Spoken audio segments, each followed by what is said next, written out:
My name is Martin Simotwo from Kenya.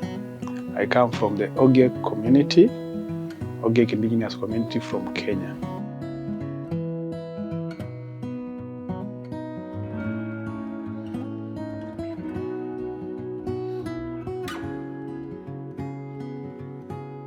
Ogiek community are a hunter-gatherer community from Kenya.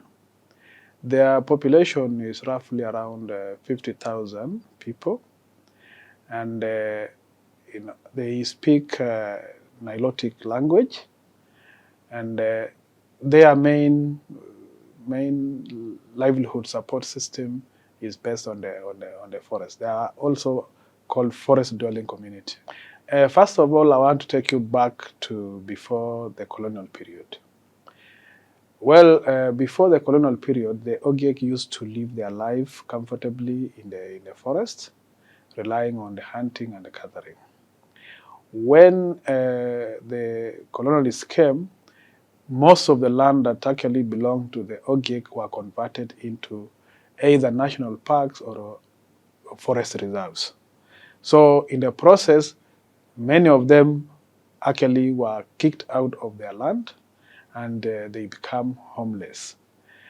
At the moment, we've been trying to get back our land through the judicial system. If you look at the land or the territories occupied by the indigenous people, records show that they occupy about 80% of actually 80% of the earth in terms of territories. Because if you talk of Latin America, they still have huge chunk of land which is under forestry. Even in Kenya, the land that we still have forests are areas that are managed and owned by the indigenous people. And likewise to even Asia and many other countries. So for purposes of greening Africa, indigenous people have a big role. Because first of all, their livelihood support systems are not for commercial purposes. You see, what has brought problems to the world is because we would want to commercial everything. Yesterday, we had a case study whereby in Cameroon, a forest is cleared to pave way for growing of palm. So you see, for purposes of commercial. So those are the things that are actually making it worse. And again, even by clearing that forest belongs to some community. So as indigenous communities, we also have what we call traditional knowledge on how we can live with the environment sustainably.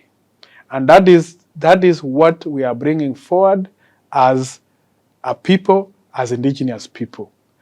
For example, indigenous people, if you want to get firewood, you get firewood from dead wood, not a live one. If you want to make sure you want to build your house, you don't use young trees. You use those ones which are aging. So, and that is what has been there for many years. And you see, because you are using it for that purpose, not for commercial purposes, you will use what you need at that time. Not for export, not for importation or something like that. We have a right to life. And life is supported by food, it's supported by, it's supported by an environment. You need food to continue living. You need water to continue living. And we also need at the moment, many countries in Africa, their constitution provides for a clean environment as a right. And therefore, it is very hard to differentiate, to separate between rights and also environment. Because some of the rights that we talk about, actually we get it from the environment.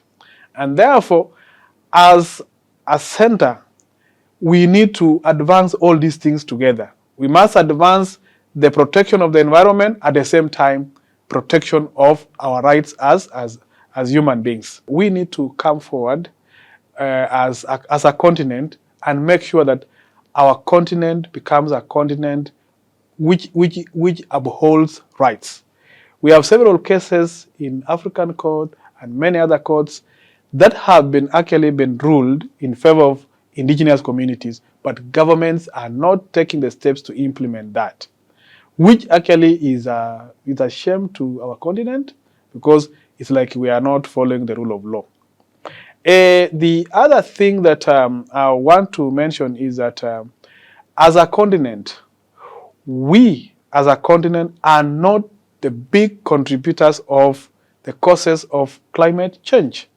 In terms of what we call carbon prints, Africa is contributing less than 10% of the carbon, which is actually causing global warming. So we are asking the countries that contribute a lot of carbon to the environment to do their part, because it is them who have created this problem. At the moment, many states in this continent are facing droughts because of global warming, or because of climate change. And the countries that are actually emitting a lot of carbon to the environment are not contributing that, which in itself, it's like they are violating our rights of getting clean environment.